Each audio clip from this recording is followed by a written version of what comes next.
Kita akan lanjutkan pengajian kita dalam tafsir Al-Quran. Untuk subuh hari ini kita akan membaca ayat 126 dari surah Al-Baqarah. A'udzu billahi minasyaitonir rajim. Bismillahirrahmanirrahim. Wa idh qala Ibrahim rabbi ij'al hadza baladan amina warzuq ahlahum minats thamarat man amana minhum billah wal yawmil akhir. Qala wa man kafara fa umatti'uhu qalilan summa tarhuhu ila azabin nar wa bi'sal masir. Dan ingatlah ketika Ibrahim berdoa,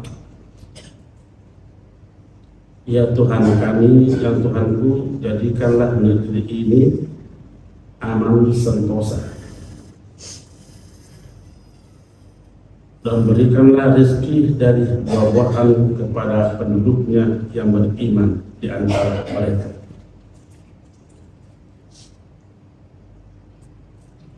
Allah berfirman, kepada orang yang kafir aku beri kesenangan sebentar, aku paksa ia menjalani siksa neraka, dan itulah seburuk-buruk tempat kembali.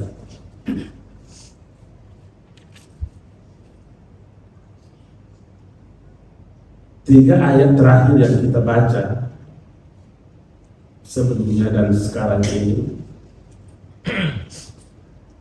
masih mengungkapkan keutamaan, keistimewaan Nabi Ibrahim alaihissalam.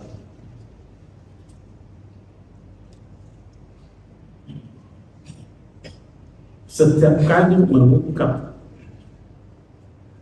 keutamaan tersebut, ada kesan seolah-olah ada perintah, tidak bisa dimaknai sebagai sebuah perintah untuk merenungkan beserta hal segala yang terkait dengan apa yang didoakan oleh Nabi Ibrahim.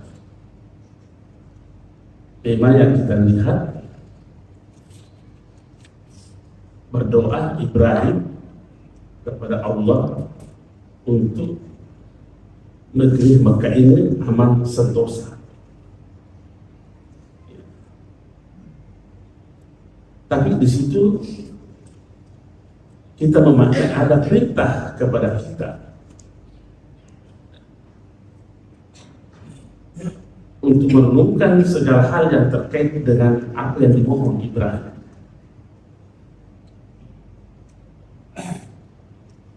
Di mana bisa dibaca kata-kata perintah itu? Di situ is. Di awal ayat itu, wa iz, ingatlah. Kita dibawa pemikiran kita untuk menangkap makna balik doa dari Nabi Ibrahim, aman sentosa. Yang kedua, sejahtera, warzuq ahlahu. Nah, kita bisa menangkap bahwa Nabi Ibrahim sesungguhnya ini manusia yang visioner. Wawasan kehidupannya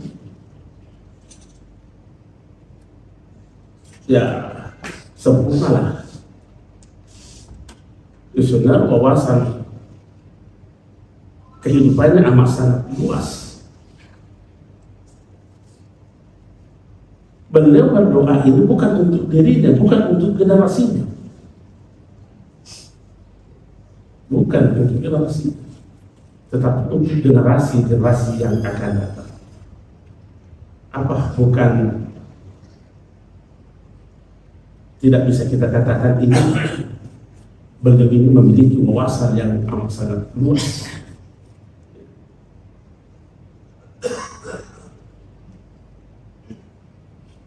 Kita lihat ada harapan semoga negeri ini, penduduk negeri Mekah ini merasakan adanya stabilitas keamanan dan pertumbuhan ekonomi yang kuat. Nah, kita melihat kedua hal ini saling mendukung. Kedua hal ini saling mendukung. Dan bahkan menjadi sendi utama untuk mewujudkan masyarakat tumbuh sehat dan berkembang kalau tercipta stabilitas negara itu. Kalau tidak stabilitas, bagaimana merasakan pertumbuhan sehat, baik pertumbuhan ekonomi ataupun dan sebagainya.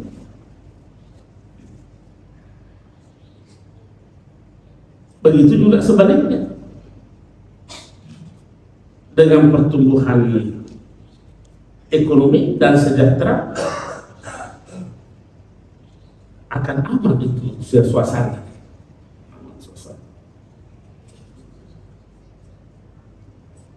Tapi kapan ada yang kacau di antara satu dan dua ini, maka kacau. Oleh karenanya ada tersirat pesan di sini untuk menciptakan stabilitas ini. Artinya bahwa ada rasa aman, ada rasa nyaman, aman, nyaman dari berbagai hal yang menggelisahkan, terpenuhinya kesejahteraan bagi masyarakat kita. Ini seharusnya menjadi misi kita ini, ciptakan keamanan dan tingkatkan kesejahteraan. Dan itu juga di dalam Al-Quran, allazi at'amahum min ju'in wa amanahum min khawf. Dua unsur ini yang menjadi visi dan misinya Nabi Ibrahim ini adalah mensejahterakan dan menstabilitaskan.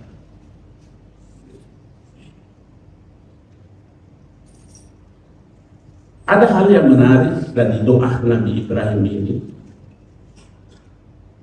yaitu berikanlah rezeki dari buah-buahan kepada penduduk negeri ini. Apa yang menarik di sini? Yang menarik adalah negeri Mekah adalah negeri tandus, gersang, susah tumbuh tumbuhan,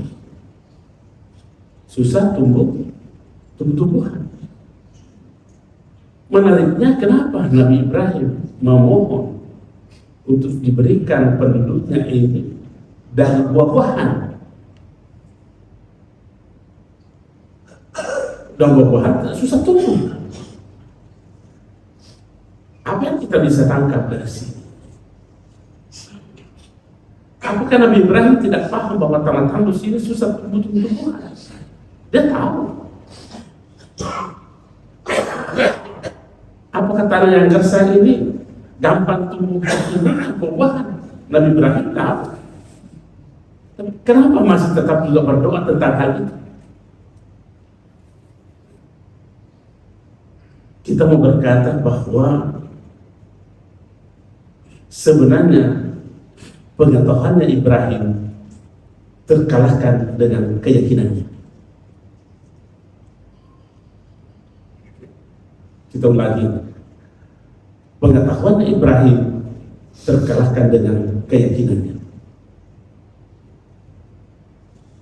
Memang secara matematika kita susah tumbuh dalam tanaman itu, tetapi Allah beri 1001 macam cara yang Allah bisa lakukan untuk mensejahterakan penduduk kota Mekah itu. Kita jangan mengukur kekuatan Allah dengan kekuatan alam ini. Kalau kita mengukur kekuatan Allah dengan kekuatan alam ini, sama dengan kita mempersamakan Allah dengan sesuatu.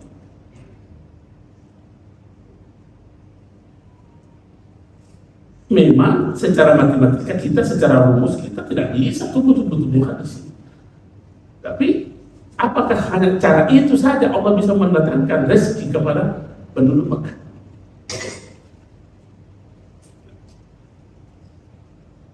Begitu juga kita ini.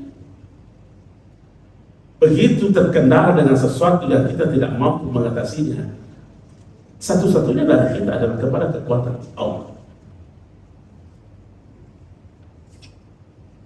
Itulah tadi yang kita katakan, ilmunya Ibrahim terkalahkan dengan keyakinannya. Nah, ini yang susah sekarang ini, seolah-olah ilmu kita mengalahkan keyakinan kita sekarang. Sekarang tidak pernah kita mengadakan penelitian, tapi fenomena sudah berkata begitu, bahwa ilmu kita mengalahkan keyakinan kita.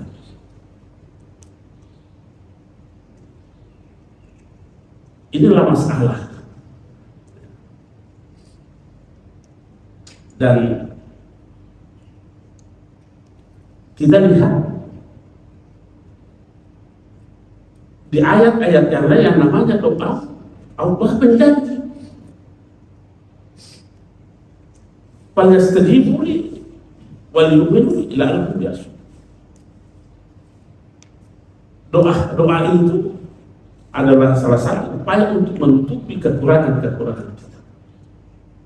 Kembali lagi kita mengatakan bahwa jauh lebih banyak yang kita tidak tahu dibanding yang kita tahu. Nah, untuk mengatasi yang kita tidak tahu, doa.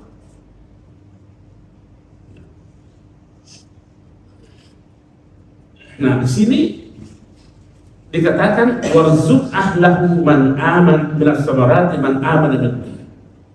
Ada perbandingan di ayat ini, man amana minhu, yang beriman dengan kata Allah, wa man kafara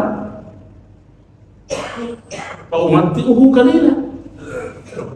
Ada perbandingan, yang beriman dikasih juga rezekinya, yang kafir juga dikasih rezekinya. Cuma ditekankan bagi orang kafir ini adalah qalilan. Apa ukuran sedikitnya kita ini? Apakah dari segi nominalnya? Bukan dari segi nominalnya. Bukan. Dan kita berkata qalilan sedikit dari segi jumlahnya atau nominalnya, bukan dari segi nominalnya. Tetapi ukuran waktu menikmati kenikmatan-kenikmatan itu.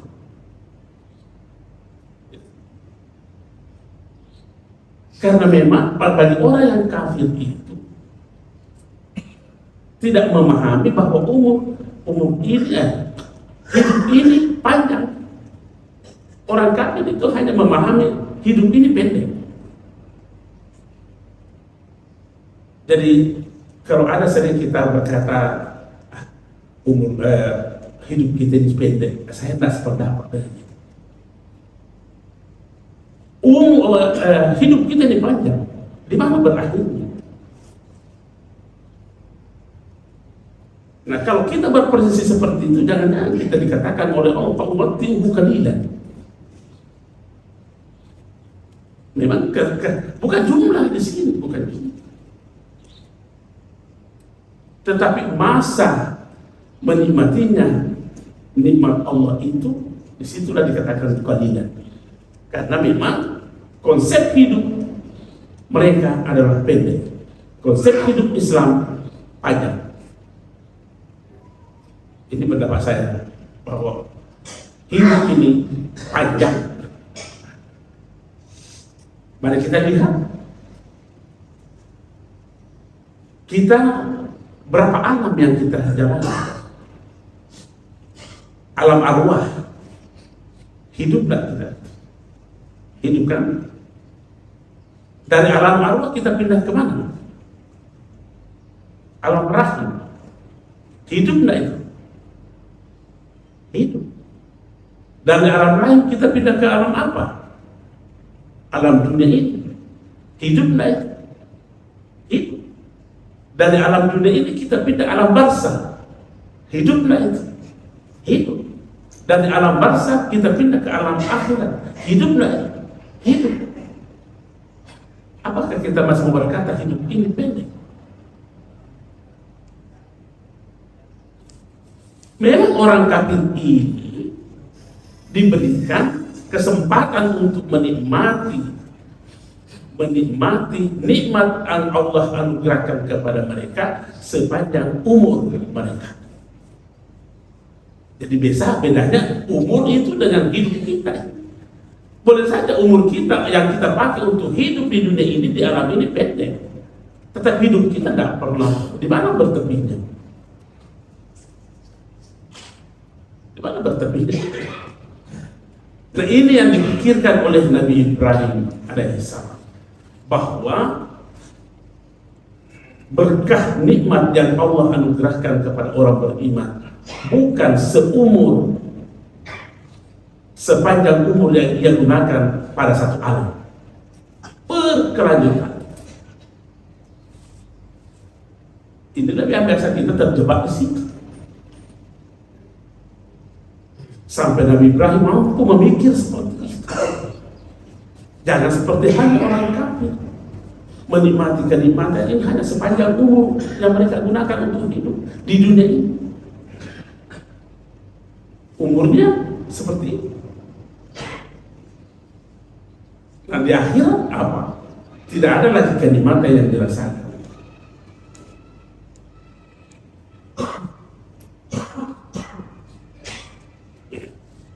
Nah,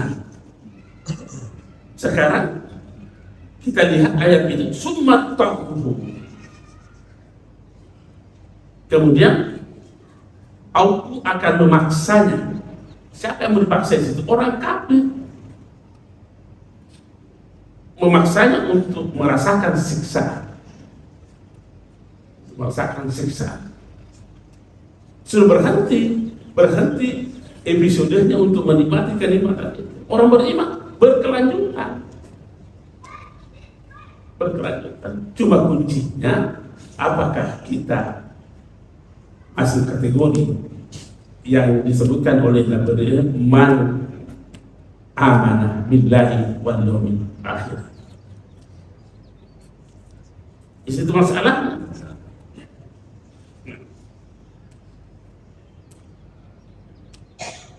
Apakah kita tidak bisa berkata begini? Betapa mulianya Rasulullah SAW yang membawa Al-Quran, memberikan konsep kehidupan yang hebat seperti ini.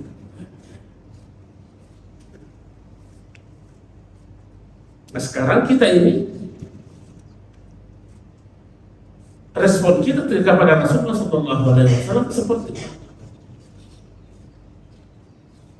Jangan-jangan kita respon kita kepada Rasulullah sebagai pembawa Al-Quran dari Allah Subhanahu wa Ta'ala tidak seperti apa yang diinginkan. Kita melihat konsep respon masyarakat dengan kehadiran Rasulullah kan bermacam-macam. Ada yang meresponi kehadiran Rasulullah dengan pendekatan biologis saja.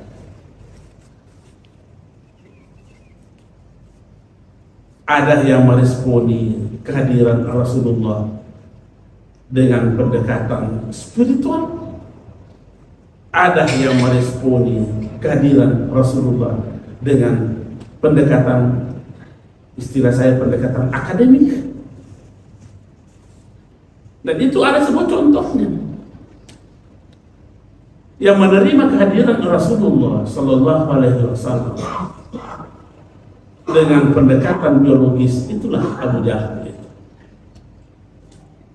Abu Jahal Maksudnya, dan saya maksudkan Abi Rohisnya dia Muhammad adalah manusia biasa, anak dari Abdullah, anak dari Aminah, cucu dari Abdul Muttalib. Itu saja yang dia paham. Itu saja yang dia paham. Makanya Abu Jahal itu tiap hari ketemu Muhammad, tapi tidak pernah bertemu dengan Nabi Muhammad.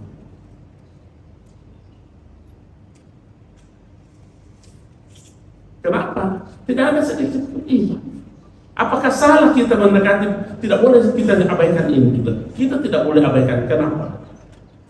Untuk kita menghindar, tidak menjadikan Rasulullah SAW seperti halnya Kristiani menjadikan Isa sebagai Tuhan. Dia tetap adalah manusia biasa dalam konteks-konteks tertentu. Dan Allah berfirman, "Qul innama ana basyarun mislukum." Saya manusia biasa juga. Tapi keistimewaannya yuha ilayya. Di sinilah keistimewaan. Ada nur yang dibawa oleh Rasulullah SAW. Yuha ilayya. Nah, yang dia bawa Rasulullah, inilah konsep hidup yang seperti ini yang diajarkan kepada kita semua. Di ayat ini Allah menarik perhatian kita kepada cara hidupnya Ibrahim. Wa isqala Ibrahim. Lihat Ibrahim. Siapa yang menuntut kita untuk memahami Rasul?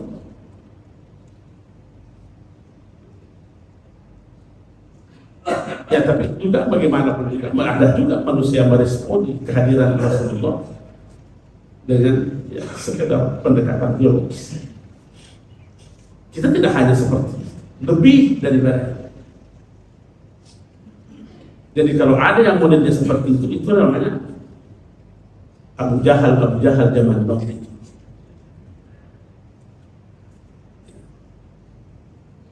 Jadi di zaman revolusi industri sekarang ini kita bisa muncul Abu Jahal banyak. Di zaman revolusi industri, di zaman society 5.0 bisa muncul Abu Jahal.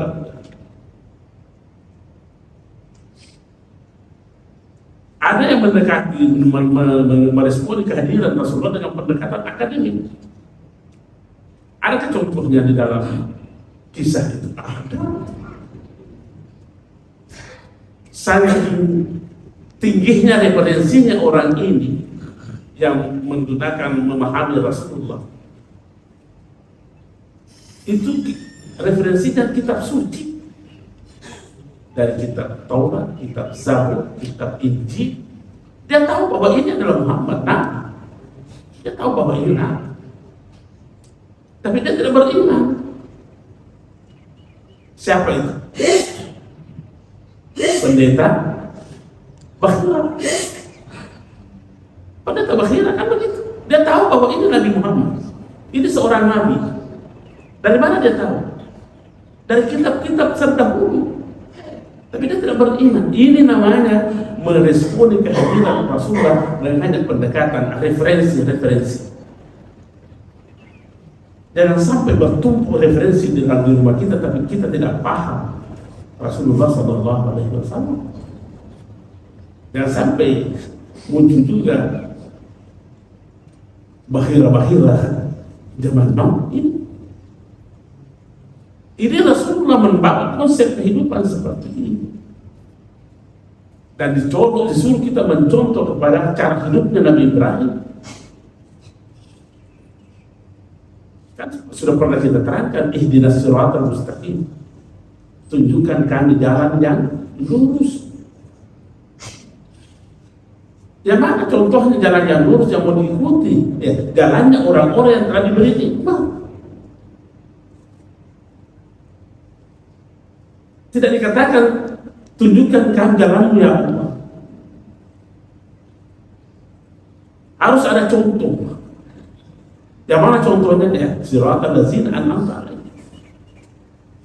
Siapa yang mengajar kita itu? Al-Quran. Siapa yang membawa Al-Quran itu? Rasulullah Sallallahu Alaihi Wasallam.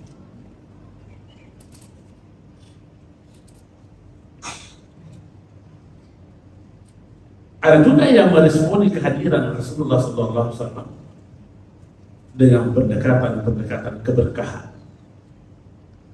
pendekatan spiritual. Ini adalah pendekatan yang mengalahkan keyakinan mengalahkan ilmu. Karena berbagai macam yang kita temukan dalam perjalanan hidup Rasulullah Sallallahu Alaihi Wasallam susah diterima oleh ilmu, tapi yang bisa menerimanya adalah keyakinan. Dan semua hadis-hadisnya itu sah. Ambil saja contoh yang sederhana. Nabi pernah tidur siang di rumahnya Ummu Salamah, berkeringat. Ummu Salamah ambil lenso, ambil apa namanya itu, sapu tangan, dia lap itu berkeringat Rasulullah kaget, terbangun. Apa kau lakukan, Ummu Salamah?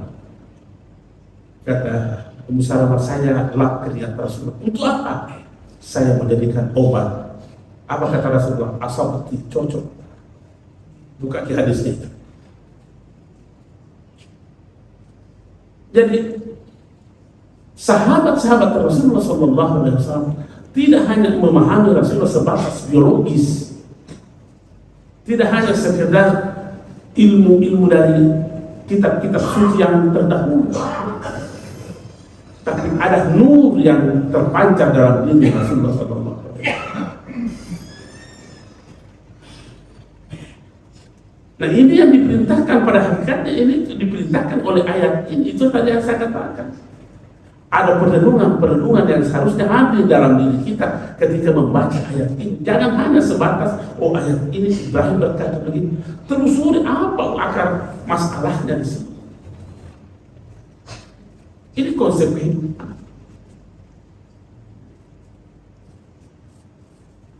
Terlebih lagi kalau kita mau mencoba mengaitkan dengan bahwasanya bahwa yang kita sering katakan bahwa sebenarnya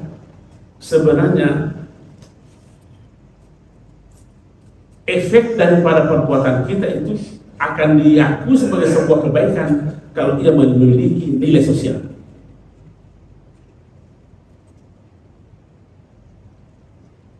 Ada kontribusinya dalam kehidupan sosial. Di situ ukuran baiknya sebuah perbuatan. Dan ini kita lihat apa yang kita baca dari doanya Nabi Ibrahim.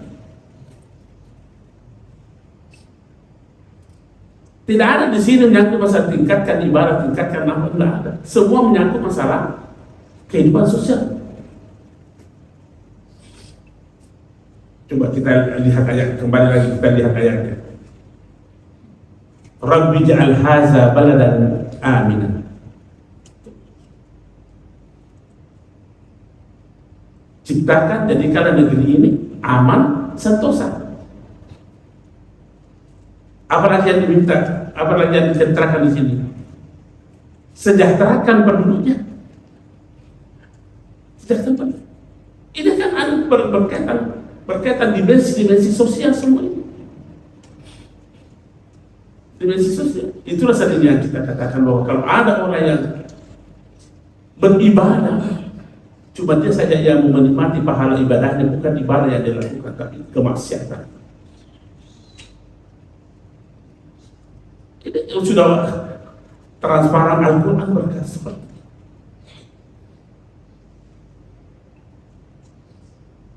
Supaya apa itu? Supaya kita menikmati nikmat Allah sepanjang hidup kita yang tak bertepi. Ya tak bertepi. Kan perjalanan hidup kita. Episode pertama dan kedua itu, periode pertama dan kedua itu suci kehidupan kita. Suci. wa nafakhtu fihi min ruhi, dalam janin kita bersih. Kapan manusia mulai berdosa ini? Setelah berada di dunia ini. Setelah berada di dunia ini, disitulah kita memungut dosa. Di akhirat, di alam itu tidak ada lagi perbuatan dosa yang kita lakukan, tidak ada lagi perbuatan amal saleh yang kita lakukan. Karena memang tinggal menikmati. Kalau begitu standarnya kita harus mewujudkan supaya, karena hidup ini sistem. Satu yang rusak itu rusak semua. Keamanan terganggu semuanya. Ekonomi terganggu semuanya. Semua. Hidup ini sistem. Saya sering berkata begini, sekecil apapun kesalahan yang kita lakukan itu memiliki kontribusi untuk merusak sendi-sendi kehidupan ini. Sekecil apa, ada kontribusi kita dalam merusak sendi-sendi kehidupan ini. Begitu juga sebaliknya, kebaikan apapun yang kita lakukan, ia menjadi menambal. Kalau kita mau mengatakan onderdil kehidupan ini yang sudah haus. Karena Rasulullah berkata, tidak akan jadi kiamat dunia ini selagi masih ada yang berzikir Allah. Kenapa? Onderdilnya terpelihara terus. Tapi kalau kita melakukan kerusakan, aus ini. Jadi mari kita menghayati doa-doanya Nabi Ibrahim. Dan Allah mengangkat Nabi Ibrahim sebagai simbol untuk kita beriktibar kepadanya. Nabi Ibrahim tegas mengatakan, siapa yang mengikuti dalam Al-Quran itu? Faman tabi'ani fa innahu minni. Siapa yang mengikuti cara hidupku, maka ia bahagia daripada hidup, bahagia daripada diriku. Siapa yang mengajarkan Rasulullah? Cuma masalahnya kita ini, mampukah kita menangkap nur yang ada pada diri Rasulullah untuk kita aplikasikan dalam kehidupan? Apa itu nur? Kita singgung-singgung sedikit. Nur itu ada 3 macam. Ada namanya nur hissiyun. Nur hissi itu adalah yang bisa dijangkau dirasa oleh indera manusia. Ini tisu, saya bisa bedakan tisu dengan kertas. Kenapa? Ada cahaya yang menyinari. Oh, ini tisu. Karena kelihatan. Yang membedakan itu apa? Cahaya yang nampak yang bisa dicapai indera. Tapi nur maknawi itu bukan begitu tata kerjanya. Bisakah Bapak memisahkan antara yang batin dengan yang baik? Bukan cahaya ini yang dipakai untuk melihat yang batin dengan yang baik. Bukan cahaya ini. Tapi itu juga adalah nur.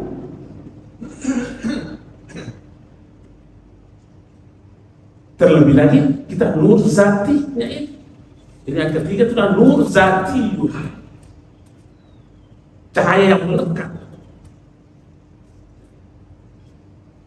Dalam Al-Quran, wa ma arsalnaka illa rahmatan lil alamin. Masih kita mau mengingkarikah nurnya Muhammad dalam kehidupan kita? Cuma persoalannya seperti apa cahayanya nur Muhammad dalam kehidupan kita. Saya baru pulang dari Malaysia mengikuti pertemuan ulama sufi sedunia. Ini yang banyak yang kita angkat. Ini yang melemah sekarang dalam kehidupan manusia. Nur ini dalam kehidupan. Makanya kita membuat resolusi untuk bisa bagaimana memanfaatkan pemikiran-pemikiran, menghidupkan pemikiran-pemikiran nur ini dalam kehidupan manusia model sekarang ini.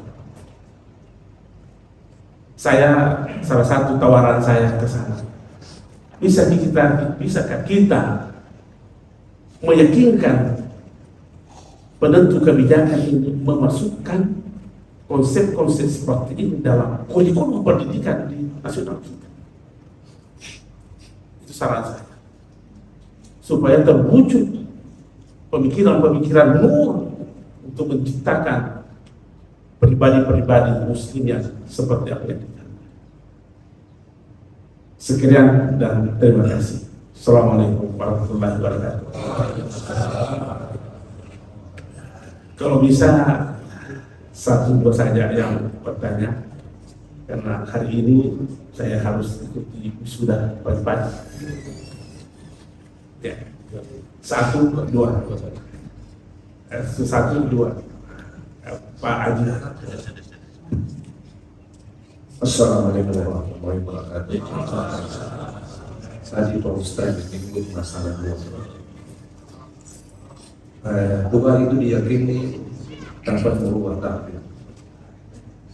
Contohnya Nabi Ibrahim pada waktu dibakar, dia berdoa Hasbunallah wa ni'mal wakil, yang mengatakan ni'mal maula wa ni'mal nasir wa la haula dan tidak terbakar. Pertanyaan saya yang kedua mengenai pemandangan kita sehari-hari di masjid, apabila azan berkumandang, ada jemaah yang datang, ada yang berdiri, atau juga yang langsung duduk. Yang ini kami pertanyakan di sini, ada dalilnya kira-kira apa kita harus berdiri menunggu sampai selesai berkumandangnya azan, atau kita langsung duduk? Mohon pencerahannya Pak Ustaz. Assalamualaikum warahmatullahi wabarakatuh. Ya, yang pertama tadi masalah apa tadi? Doa. Itu doa perintah dari Allah. Ud'uni astajib lakum. Qul a'udzu birabbil falaq. Qul a'udzu birabbin nas. Itu doa semua itu. Kenapa Allah suruh kita berdoa? Karena banyak yang kita tidak tahu. Bagaimana menghadapi yang kita tidak tahu? Doaku. Saya tidak tahu bahwa ini hanya kebetulan barangkali, atau sudah itu menjadi cara Allah menyelamatkan saya. Kemarin malam saya kan harus memberi pengajian di Bosua Antang. Saya sudah janji, iya insya Allah saya hadir. Tidak ada masalah. Kenapa pada saat saya mau berangkat, rasa mau dia butuh, tidak ada keinginan mau pergi. Kenapa Kak ini? Ternyata ini masalah yang mau terjadi.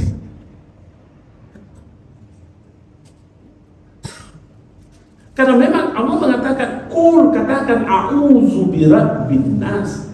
Katakan, aku berlindung dari kekuatan Allah, pemilik dan pendidik manusia. Apa namanya a'udzu? A'udzu itu memindahkan sesuatu untuk menghindari sesuatu. Mungkin saja saya mau ke sini tadi. Kan banyak jalan kisah ke sini, bisa lewat Minasaupa, bisa lewat Hertasni, bisa lewat di mana. Tapi kenapa Allah menggerakkan hati saya untuk lewat Hertasni? Boleh jadi ada musibah yang mau menimpa saya di Minasaupa, tapi Allah menggerakkan hati saya. Makanya doa mengubah takdir. Yang tidak bisa diubah itu adalah ketentuan, kadarnya Allah. Dan itulah kadarnya Allah. Jadi persoalan doa tidak bisa terbatasi dengan tempat, tidak bisa terbatasi dengan waktu. Jangan pernah berhenti.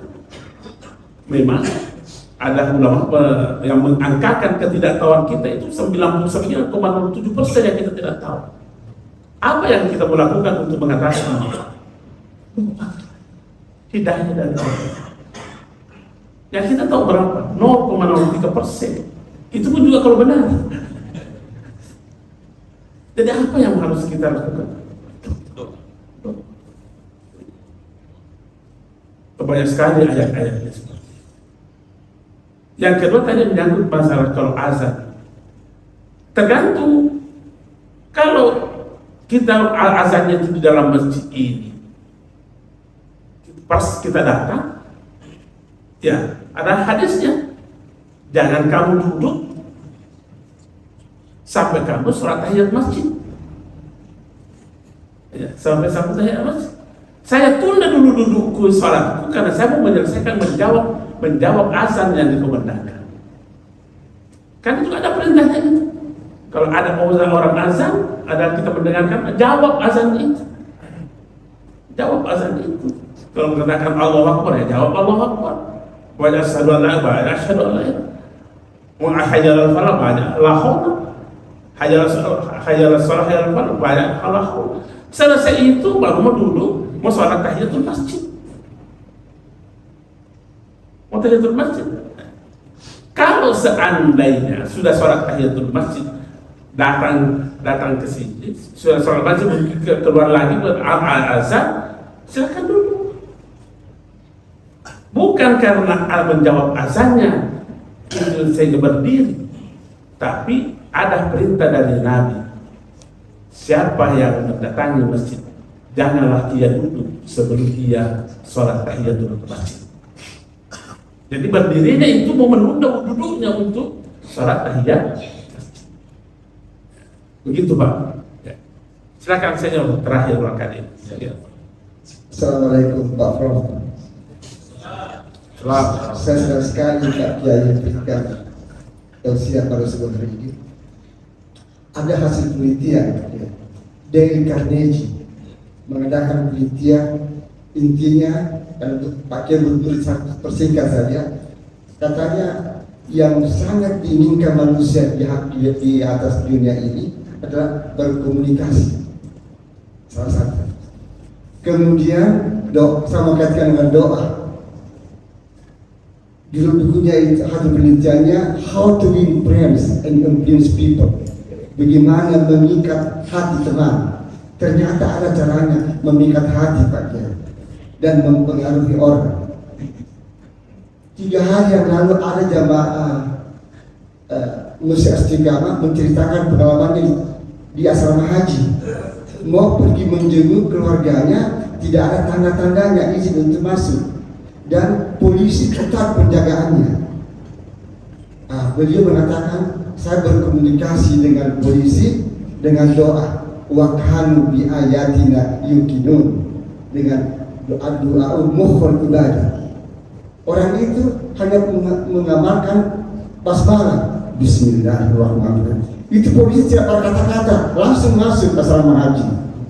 Ada di sini dan namanya Pak Kiai, ada di sini. Jadi bagaimana perasaan Pak waktunya langsung masuk? Kepala seperti membengkak.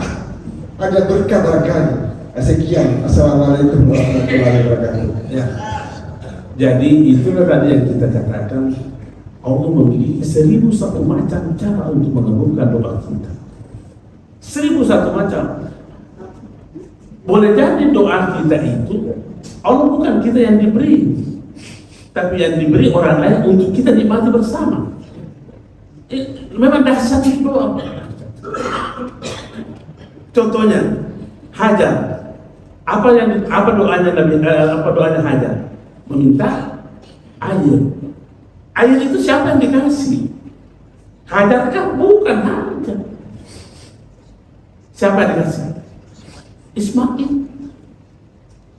Adakah doanya Ismail pada tidak ada? Jadi kalau kita berdoa jangan untuk diri kita saja. Jadi 1001 macam Allah mengabulkan doa cara kita. Makanya Allah aku bisa saja itu tadi ada juga riwayatnya itu. Ada sekelompok masyarakat di zaman Rasulullah, sahabat bepergian. Tidak ada yang menjamu orang ini. Ada kampung di situ dilewati malam, penduduk kampung itu tidak mau menjamu. Itu lewat, disengat kalajengking kakinya kepala sukunya itu. Dan ada yang bisa obati. Ini hadis ini. Dan ada yang bisa obati. Maka diumumkanlah siapa yang bisa mengobati ini. Kepala suku kita yang disengat kakinya dengan kalajengking. Ada yang sarankan barangkali, ya itulah kalau begitu Allah membuat cerita, barangkali tadi itu orang yang meminta yang lewat ini bisa mengobati. Didatangi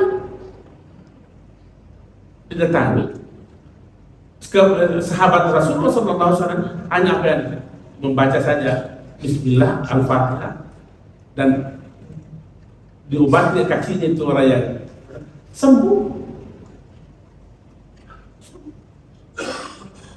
Cuma seperti tadi itu, bagaimana komunikasi kita dengan Allah Subhanahu wa Ta'ala.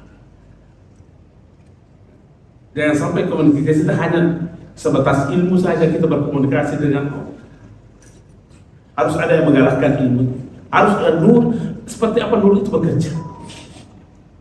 Nur itu bekerja. Jadi tidak heran kalau ulama-ulama kita yang memang sudah menyalah nur Muhammad pada dirinya itu aman. Saya kira mohon maaf ini karena ada acara besok saya harus cepat. Sekian dan terima kasih. Assalamualaikum warahmatullahi wabarakatuh.